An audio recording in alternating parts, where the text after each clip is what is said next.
Okay, so for whatever reason, I guess it's because I'm uploading a video currently that I look super pixelated. Whatever, that's not important. No one really cares to see my face. But yeah, so I guess this video is going to be hilariously pixelated. I don't know if it's like out of focus or whatnot. Whatever, doesn't matter. So, anyways, here we go again for recollection number 4. So at this point, the party is right about to reach Tussoa. They're very, very close. And this is also the part where the 6th player character joins the party, right? So we have Dolemon is his name, and he's a human monk. And his description was he was bare-chested, dark hair and beard, and he wears, kind of like, I guess he's kind of like dressing almost like a gladiator, he said. So he's got like I guess, kind of like a scale mail, something. They call it like a tabard, which is it's like a belt that is armored. And then he's got like armored, like wrist gauntlets. Anyways, that was his description of himself. And I was like, okay. So at this point, Dolemon joins at a strange time. There's no real quest and stuff like that, so it's hard to insert him into the party. So he came up with it on his own, but he was just saying, basically, the reason why he didn't help with the previous, his excuse for why his player character wasn't involved with saving the family and clearing the checkpoint was because he'd been drunk and just asleep, pretty much, hungover the whole journey from Port de Mali. Since he's a pit fighter, he makes money and then he spends it all. And so so basically he was just hungover the whole journey, the whole 2 days. He'd been sleeping it off on a wagon the whole journey. And so basically whenever he's introduced to the party, he kind of ingratiates himself by just being funny, just being an all-around fun guy. And they like him. They like him almost immediately. He was actually he was a pretty funny guy. So he had a really bad mic, though. So he was always like mumbling, and we're like, what do you say, man? He's like, my mic. Anyways, that was online issues for him. But that being said, he just basically worms his way into the party. He's still getting over the hangover, but he's just boisterous, loud, and just like inserts himself in. But they love it. They immediately took him in. And so with that, the party arrives in Tussoa. And almost immediately, Vorkif, he is kind of the guy of the party that deals with a lot of the municipalities, right? That's just kind of his thing. He immediately goes to the first guard he finds. He's like, where's your captain? And they direct him to a Triton. They direct him to a Triton by the name of Elton, who is the captain of the Zelestos. I don't know why they're called Zelestos. That's just the name for their guards. Anyways, but yeah, basically they're just guards. It's just a fancy name for guards in this source book. So with that, Elton is the captain of the Zelestos of Tussoa. And so basically, Vorkif kind of explains to him, it's like, one, I'm turning in my bounty. And so his bounty was just kind of like a thief that he picked up in Port de Mali and was wanted in Tussoa. That was the whole reason why Vorkif was traveling. to Tussoa. So he takes his bounty, puts him away in the, oh my God. This pixelation's hilarious, I'm just looking at it. But he turns in his bounty as a thief, a well-known thief that was quite skilled at stealing jewelry. And so he turns him in, gets his reward for that, and then explains, hey, these guys at the checkpoint, Celastus Redmaw and his two buddies, they need help.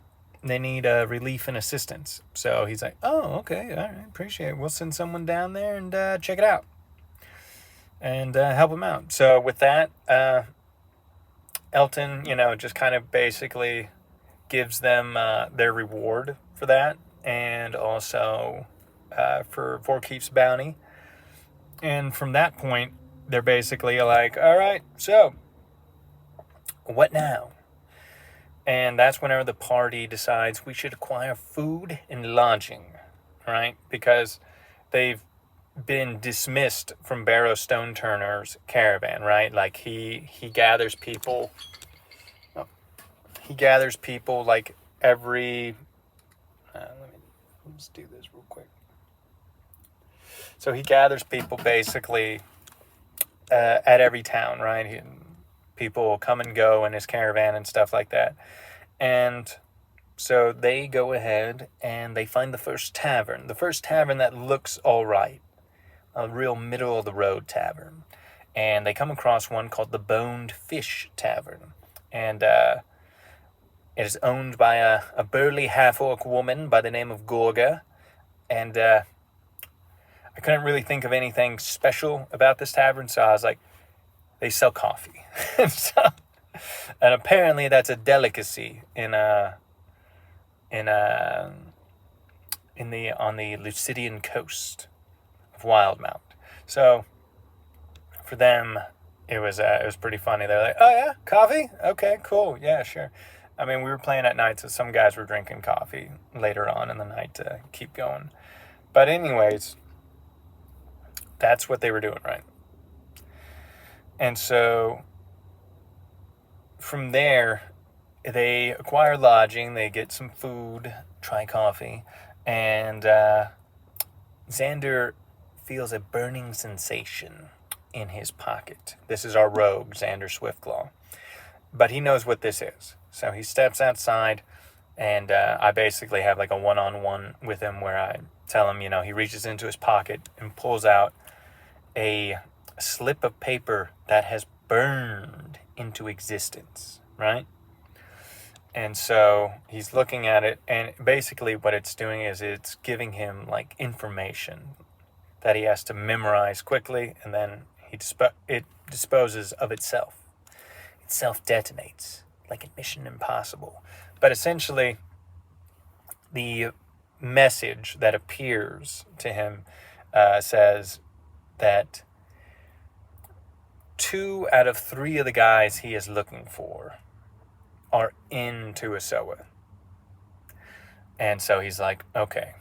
The slip of paper burns up, and there's this small, there's just like a single rain cloud that is coming over the town of Tussoa. They're still on the coast, right? Still in the jungles. So there's a lot of rain, typically. I didn't really describe it too much in the previous sessions, but whatever. There's rain. And the rain sort of triggers a memory of Xander's, where he can recall a street in a town, and kind of like a dingy sort of street. And there's a lone figure that is face down in the street on this rainy day. And this figure's, not moving, and they appear to be dead, right? And they have a feminine form. And for Xander, it kind of takes him back to where he was a memory of him whenever he was much smaller. And, it's one-on-one with Xander, but it's also, I didn't, take him aside because we're online. I didn't create, another chat room to talk to just him. So, like the party's like, ooh. So they kind of get to listen in on it. But, anyways, so that is a little bit of a look into Xander's backstory of a memory where there was a woman face down and seemingly dead in a rainy roadway in some nameless city that that we'll discover later. But point is, memory from his past.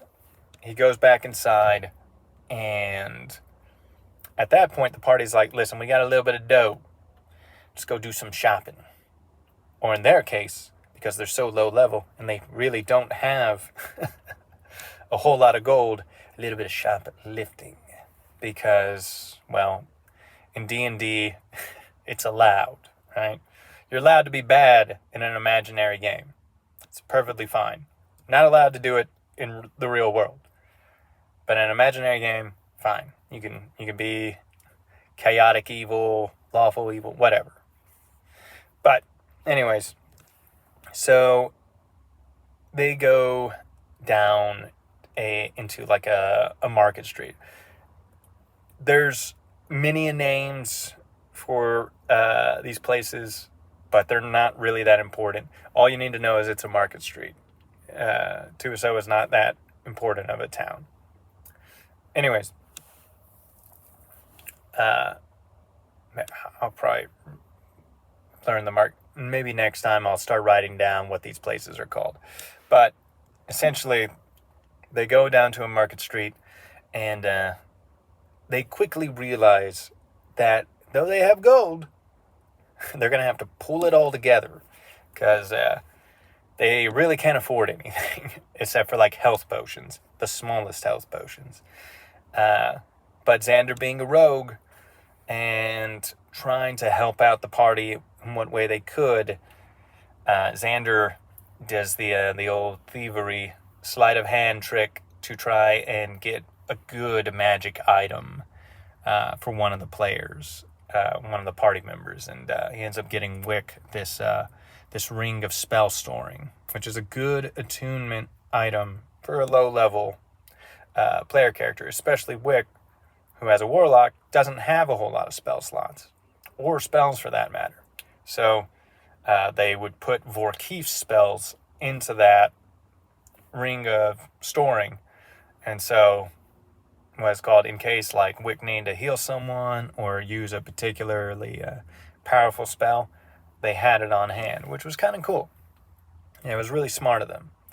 Anyways, they do that. And while they are in the market street, Wick encounters another vassal by the name of Zin. And Zin's he's a dark-haired wood elf that has like an elven tattoo on the side of his face. And Zin is kind of a curious fellow. He's very aloof, but he's fun.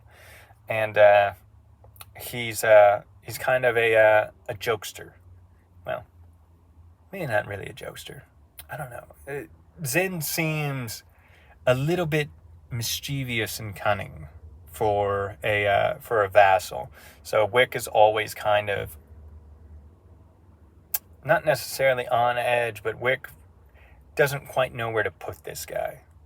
But Zin is the kind of individual that piques Wick's interest. Like he tells him, talking to him about their order, the vassals and stuff like that. It's like, have you ever wondered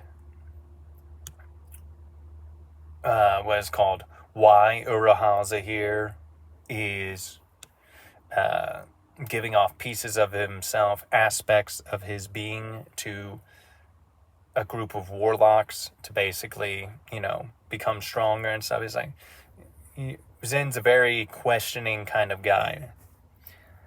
And he starts kind of putting Wick on the path of like maybe sort of questioning certain things. Like it's all for good, but why? Anyways, that's Zen the vassal. And from there, he goes ahead and leaves them. Because at this point, they re-encounter Elton. in this market street. And he sort of explains to him, I was like, hey, I went and told the Marquis of the area what you guys did. And they're dispatching people immediately to go and help. But essentially, she's at the Marquis is a woman by the name of Tussoa Latu. And she's sent Elton to track them down and see if they can help her with something that's going on within Tussoa. Apparently, there's been a number of people missing, right? And not only that, for whatever reason, it seems like the timber guilds, the two timber guilds, are in some way, they're in a kind of like business war against each other. And she's noticed they've both been hiring more and more sellswords that have been coming into town. And she fears that they're basically getting ready to start kind of like a guild war between one another. And she already has reports that there is some like espionage going on between them. So anyways, that is essentially what she's doing. Actually, it might be because it's so dark in here that it's pixelating. Doesn't matter. But anyways, from there, the two timber guilds that she's concerned about are the Majest and the Regver timber guilds. And one is run by a dwarf who I'm pretty sure I wrote down his name. Doesn't matter. I'm gonna stay away from that. What it's called. Who these people are is not that important. So we have the leader of the timber guild of the Majest, and then the leader of Regver, and she wants the party to basically start investigating them and seeing what they're both up to. So from there, they're like, okay, well, we'll start first thing tomorrow. And we'll start doing a little bit of investigation. And essentially, the party decides, we're going to go ahead and just basically relax for the evening. And so from there, the party decides, you know what? Let's go ahead and let's try and just head back to the tavern. But what they discover is that there's some sort of it's not like a riot. It's kind of like a protest going outside in the street that is parallel to the market street. So they cut through some alleys and they discover that, in fact, the two leaders of the timber guilds are having they're about to have a brawl right there in the streets. And so Wick and Vorkeef decide to interject. And what they do is they go in and start trying to break it up. They recognize that Wick is a vassal. So immediately everyone's kind of just backing off. They're like, all right. And it's one of the wandering warlocks is here. And so with Wick's sort of status, he's able to start questioning them, right? And Vorkeef is there also to give him guidance and to also use some insight checks to try and help. Meanwhile, Xander is doing a little bit, he's trying to scope out the guilds and see if there's any way in. There's obviously ways in, but he's I don't want to jump in there just yet. I don't want to do anything like that and get us into trouble. So from there, Wick sort of discovers that the two guild leaders are at odds, and they're on the verge of having a secret war against each other. But Vorkeef, through some insight checks, discovers that the leader of the Majest Guild seems to be a little bit more untoward with his methods. He's a little bit more cunning and cutthroat, whereas the Ragver Timber Guild leader is more or less fair and honest, and he's trying to just take care of his workers. So from there, they're thinking we should probably investigate the Majest guys, because they seem to be kind of on the darker side of doing business. So from there, they're like, all right, let's go ahead and basically just head back to the tavern because it's getting late. And essentially, they do their long rest and all that. And then the next day, Vexen, he comes down early. And Dolomon is there from the night before, from drinking all night. But in comes a group of Dragonborns, known as Ravenite Dragonborns. These are... Oh, hold on here. Alright. Alright. So, these Ravenite Dragonborns are Dragonborns without tails, right? That's kind of their defining feature. And Dragonborns are like walking, talking dragon people. And they're from a place called Draconia in Wildmount. And it's over on the other side of the continent. There's a big mountain range between them. Anyways, the Ravenite Dragonborns come in, and they're immediately just scanning around, just looking for someone, and they basically go to the bartender Gorga, or the tavern owner, and they start questioning her.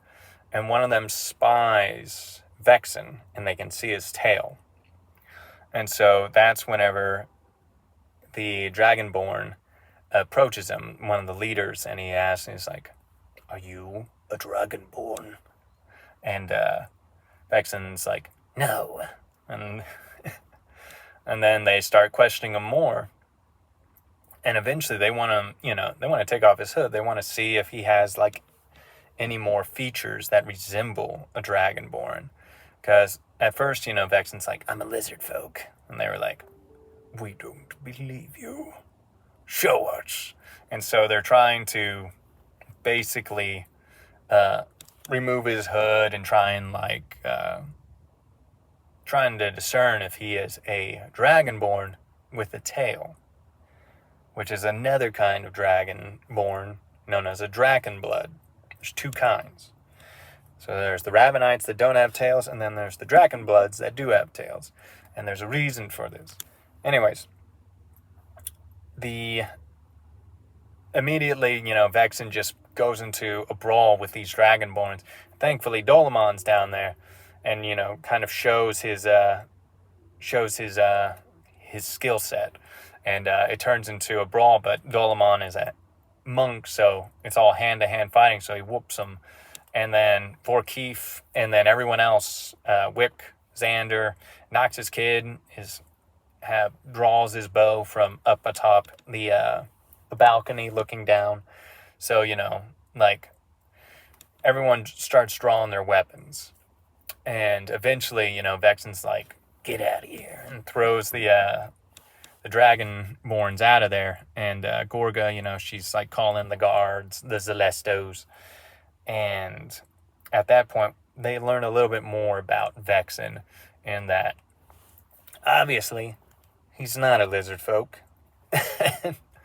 They discover that Vexen is something called, well, he's a Drakenblood Dragonborn.